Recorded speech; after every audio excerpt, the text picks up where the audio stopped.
नमस्कार विद्यार्थी मित्रांनो, आज आपण इयत्ता 8वी मधील संस्कृत या विषयामधील परिचय हा प्रथम घटक पाहणार आहोत। प्रथमतः तो वाचून दाखवते मी आणि त्याच्यानंतर त्याचं स्पष्टीकरण पाहूयात। पहा विद्यार्थी मित्रांनो, परिचय प्रथमः घटकः। इथं एका बॉक्समध्ये मुलाचं चित्र दिसतंय तुम्हाला, इकडं मुलीचं चित्र दिसतंय, म्हणजे अर्थातच हे आहे पुल्लिंग आणि हे आहे स्त्रीलिंग। तर हे जे सगळे शब्द वापरले गेलेले आहेत ते सगळे पुल्लिंगासाठी वापरण्यात आलेले आहेत आणि इकडं जे आहेत ते स्त्रीलिंगासाठी वापरण्यात आलेले आहेत। तर आता आपण पहिल्यांदा वाचूया। अहम छात्रः, याचा अर्थ काय होतो? मी विद्यार्थी आहे।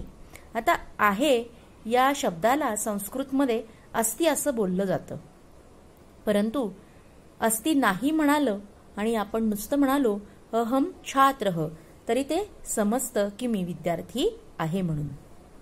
मम नाम राहुलः, माझे नाव राहुल आहे। मम माता विदुला, माझी आई विदुला। मम पिता सुरेशः, माझे वडील सुरेश। पहा किती छान माहिती सांगितली संस्कृतमध्ये त्यांनी। अहम छात्रः, आता इथं दोन टिंब दिसतायत, म्हणजेच तो झाला अनुस्वार, त्याचा उच्चार ह असा करायचा। ओके। मम नाम राहुलः, मम माता विदुला, मम पिता सुरेशः।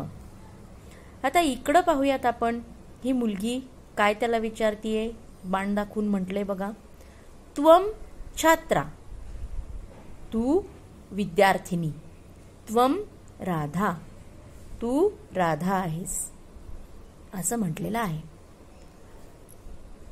खाली पहा, एषः अथर्वः, हा अथर्व आहे। एषा रमा, ही रमा आहे। सह दीपेशः, तो दीपेशः आहे। सा श्रेया, ती श्रेया आहे। तर आता इथं पहा, एषः, एषा, सह, सा म्हणजे काय? तर एषः म्हणजे काय? हा। एषा म्हणजे काय? ही। सह म्हणजे तो आणि सा म्हणजे ती। अर्थात विद्यार्थ्यांनी स्वतःचा परिचय करून देण्यासाठी या सगळ्या वाक्यांचा आणि या सर्वनामांचा उपयोग केला जातो। आता एषः, एषा, सह आणि सा ही काय आहेत? तर ही सगळी सर्वनाम आहेत। त्वम हे देखील सर्वनाम आहे, त्वम हे आहे, अहम इथं आहे, मम हे सुद्धा काय आहे? सर्वनाम आहे। तर विद्यार्थी मित्रांनो, अशा प्रकारे आपण सर्वांनी काय करायचं? स्वतःचा परिचय सांगायचा आहे। तथा स्वमित्रस्य नाम वदंती, आणि त्यानंतर स्वतःच्या मित्राचं नाव सुद्धा सांगायचं आहे। उदाहरणार्थ पहा, मी सांगते तुम्हाला, एषः विनायकः, एषः गणेशः, बरोबर? त्याच्याप्रमाणे एषा मालिनी, एषा सीता।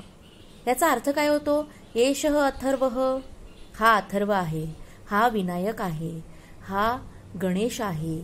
एषा रमा, ही रमा आहे, ही मालिनी आहे, ही सीता आहे, असा त्याचा अर्थ होतो।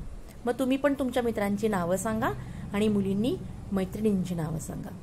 त्याच्यानंतर पहा, सह दीपेशः, तो दीपेश आहे असं म्हणतो की नाही आपण, त्याप्रमाणे सह गणेशः, तो गणेश आहे। सह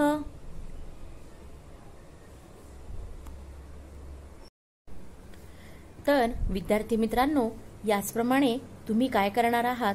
तर एवं सर्वे छात्राः स्वपरिचयं कथयन्ति, तुम्ही सर्वांनी उद्या येताना काय करणार आहात? तर स्वतःचा परिचय संस्कृतमध्ये सांगायचा आहे।